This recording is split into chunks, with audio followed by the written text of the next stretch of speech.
Selamat datang di Reflektor. Cerita ini bukan untuk penakut, jadi siapkan mentalmu.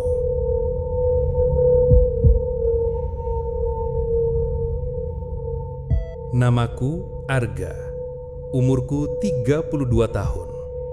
Aku tinggal sendirian di sebuah rumah sederhana di pinggiran kota kecil yang sepi. Rumah ini bukan rumah baru, waris dari orang tuaku. Mereka sudah lama pindah ke luar negeri, meninggalkan aku dan rumah ini. Aku suka ketenangan, tidak banyak kendaraan lewat. Bahkan, malam di sini kadang terlalu sunyi.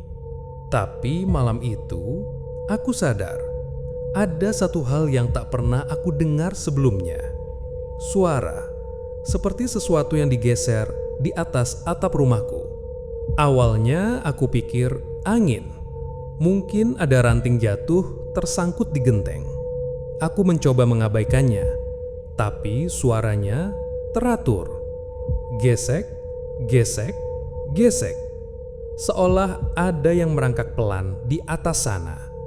Aku mengangkat kepala, menatap langit-langit. Tidak ada yang aneh, tidak ada bayangan, tidak ada debu yang jatuh. Aku memejamkan mata. Mungkin aku terlalu lelah. Tapi saat aku mencoba tidur, suara itu terdengar lagi, lebih dekat, dan berhenti tepat di atas kamarku. Aku menahan napas. Mataku terbuka lebar. Tidak ada langkah, tidak ada suara lanjutan. Hanya hening. Malam itu aku tertidur dengan rasa penasaran yang mengganjal. Aku tidak tahu bahwa itu hanyalah permulaan.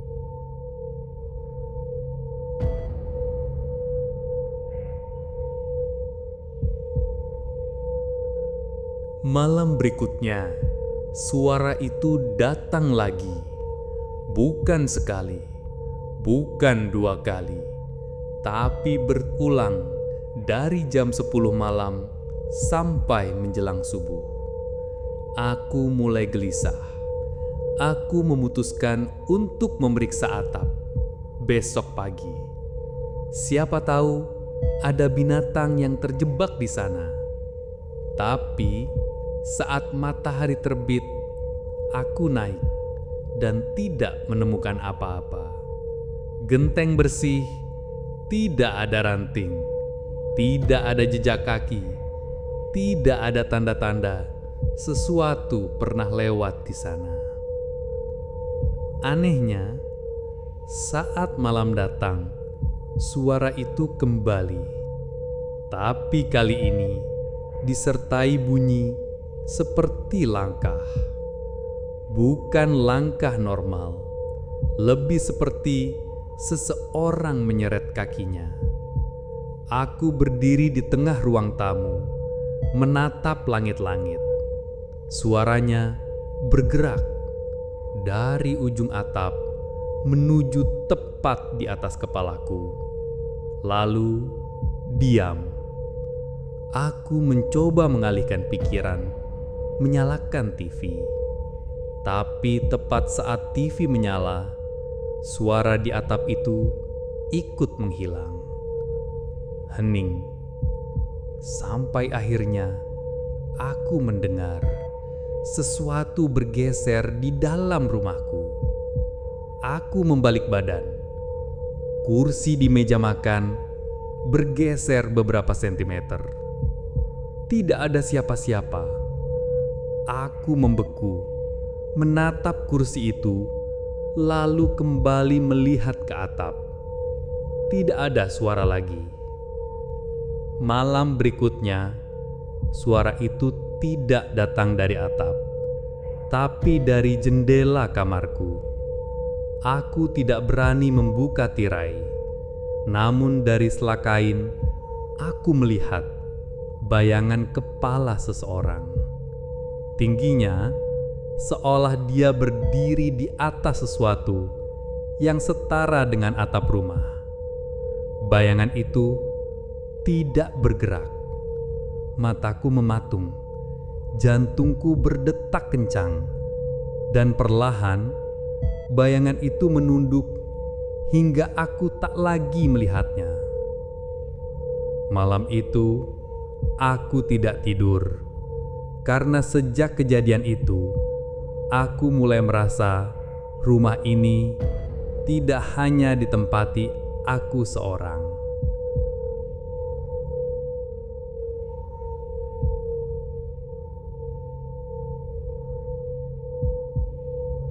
Sejak malam aku melihat bayangan di jendela itu, suasana rumah ini berubah. Tidak lagi terasa sepi, tapi terasa penuh.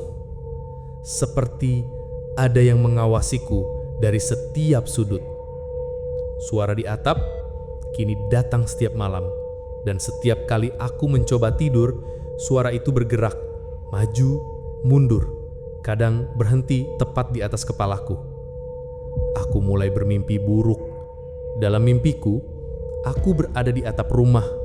Di ujung atap, seseorang berbaring miring, kepalanya menggantung, matanya terbuka lebar, menatapku tanpa berkedip. Mulutnya tersenyum, senyum yang terlalu lebar, seakan pipinya bisa robek kapan saja. Aku mencoba mundur, tapi kakiku terpeleset, dan sebelum aku jatuh, dia merangkak cepat ke arahku. Aku terbangun, keringat dingin membasahi seluruh tubuhku. Mataku menatap ke langit-langit, dan aku sadar suara gesekan itu masih ada.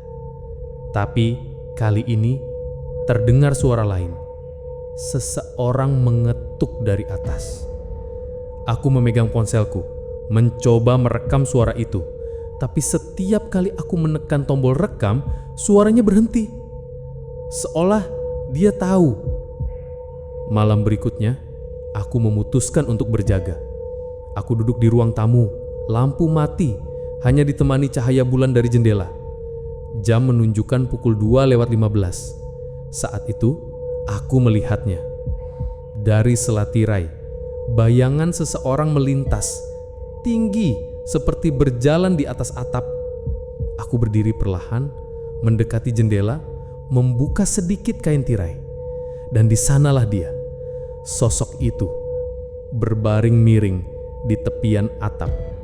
Kepalanya menggantung ke bawah, matanya terbuka lebar, menatap tepat ke arahku. Senyum itu, senyum yang sama, terlalu lebar, seakan pipinya bisa robek kapan saja. Aku mencoba mundur, tapi kakiku terpeleset, dan sebelum aku jatuh, dia merangkak cepat ke arahku. Aku terjatuh ke belakang. Saat aku kembali menatap jendela, dia sudah hilang. Malam itu, aku tidak tidur, dan untuk pertama kalinya, aku merasa aku tidak aman di rumahku sendiri. Malam itu, hujan turun deras. Aku pikir aku akan aman, karena suara hujan akan menutupi gesekan di atap itu. Tapi ternyata aku salah. Meski hujan menghantam genteng, suara itu tetap terdengar, bahkan lebih jelas. Gesek, gesek, gesek. Lalu berhenti, digantikan oleh suara langkah. Aku memandang ke arah langit-langit.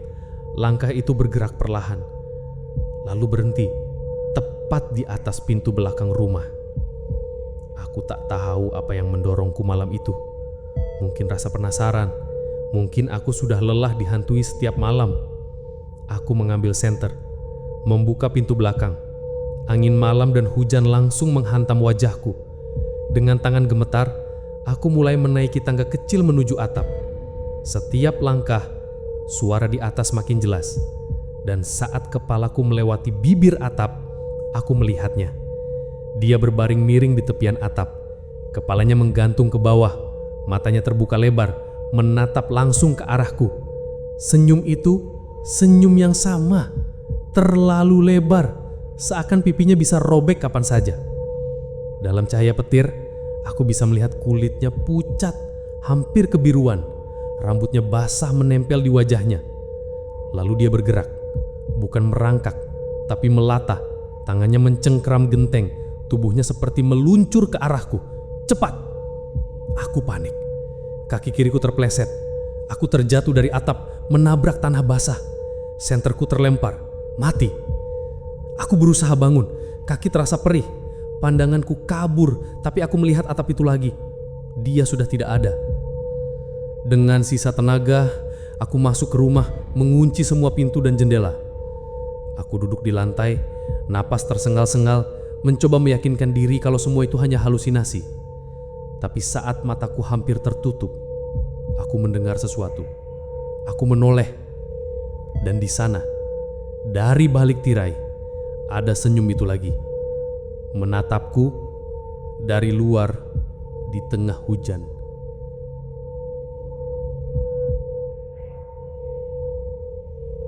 Malam itu, aku tidak berani bergerak dari ruang tamu. Pintu sudah terkunci, tirai sudah tertutup, lampu menyala di semua ruangan. Tapi rasa aman tidak ada. Aku melihat ke arah pintu. Air mengalir masuk dari celah bawah pintu. Seharusnya itu hanya air hujan. Tapi warna air itu keruh, bercampur sesuatu yang gelap. Aku mundur, perlahan, sampai punggungku menyentuh dinding. Lalu suara itu datang lagi. Aku langsung sadar, itu bukan dari atap. Itu dari dalam rumah. Suara gesekannya pelan, bergerak mendekat dari arah kamarku. Aku memegang kursi, siap memukul. Langkahku gemetar. Aku mendekati kamar dengan nafas tersengal. Tidak ada siapa-siapa.